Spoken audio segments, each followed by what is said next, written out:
For starters, I want to say that I was eagerly waiting for this app ever since I witnessed some impressive footage shot on the latest iPhones in ProRes log. The idea is to gain some control over the shooting process without going overboard with rigging the phone for cinematography. It doesn't make sense to me to go that route. If I wanted to rig the thing completely, I would use the actual camera for the job and not a substitute with a microscopic sensor. The purpose of the Blackmagic Camera App for me is to maximize the results I can get from my phone with minimal effort. I want to pull my phone out of the pocket, capture some nice flat footage with embedded standard Rec 709 LUT, and maybe have some fun with it in post if I'm feeling this way. Nothing more than that. Anyway, the app finally arrived in my Pixel 8 Pro. During my recent small business trip, I shot everything I saw with it.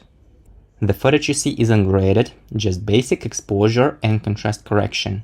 It was shot in 4K, 10-bit, 24 FPS, with 180-degree shutter angle where possible. Later, I let the automatic settings handle it, sticking to 24 FPS as the only constant. You'll see why. And here's what I can say about my experience with the Blackmagic Camera App on a Google Pixel 8 Pro. The main thing I was waiting for this app, well, is missing. There is no way to record and log. Honestly, it doesn't make sense for this app to exist without it. There are plenty of alternatives already, and I'm not entirely sure what new this app brings to the table. Perhaps the fact that Google and the Blackmagic design worked closely on this, but is that enough? What is not enough is amount of dynamic range. Lack of log profile leads to this. You either get some bright areas correctly exposed and shadows crushed, or you end up with correct shadows and blown lights. You get the idea. With optical lens stabilization enabled, there's some footage jittering, and it is annoying. Enabling digital stabilization results in severe cropping, which significantly reduces resolution, and jitter doesn't actually go anywhere, it's still there. But now it's digital and not optic. OIS jittering makes the footage look cheap. It's better to disable it and use some heavy contraption as a base for a phone and operate it instead, but that defeats the take out of the pocket and shoot idea. The lenses occasionally lose focus, also making the footage look cheap and inconsistent. To maintain 24 FPS and a 180-degree shutter angle, anti-fillers are necessary. Without them, you end up with either overexposed footage or choppy one, due to very fast digital shutter.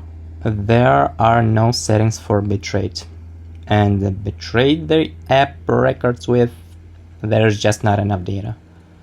This results in footage with insufficient details. The low bitrate combined with the poor dynamic range due to the lack of a flat profile makes the footage very soft and very sad overall.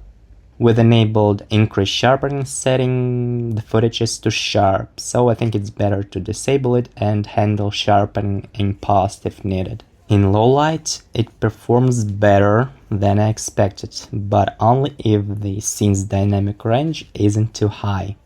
Otherwise, everything just falling apart. Surprisingly, working with footage in DaVinci Resolve, just a smooth experience. Using regular MP4 videos usually turns the editing process into a mess.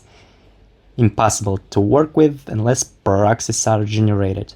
But the footage coming from the Blackmagic Camera App, well, works fine in DaVinci Resolve.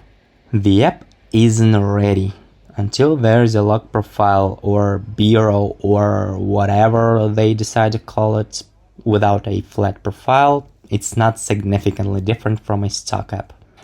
Alternatives like Hatchcam offer higher bitrates, giving you an option to at least get a footage with a lot of details. Still, The existence of the Blackmagic Camera App is a good start, because there's a possibility, there's potential that we'll get what we want somewhere in the future. More than that, the app, or more of a template for the future app, is made such way that it encourages me as a user to shoot more videos in general. So it does its job in some way at this point. But we still need that flat profile and proper bitrates. For now, enjoy the rest of the footage. Thank you for watching.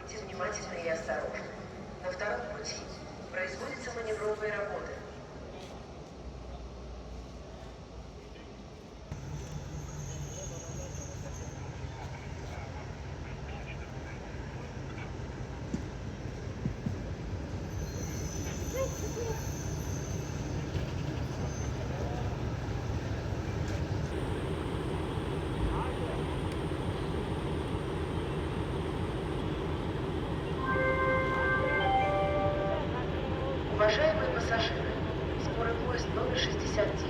Сообщение. Чита.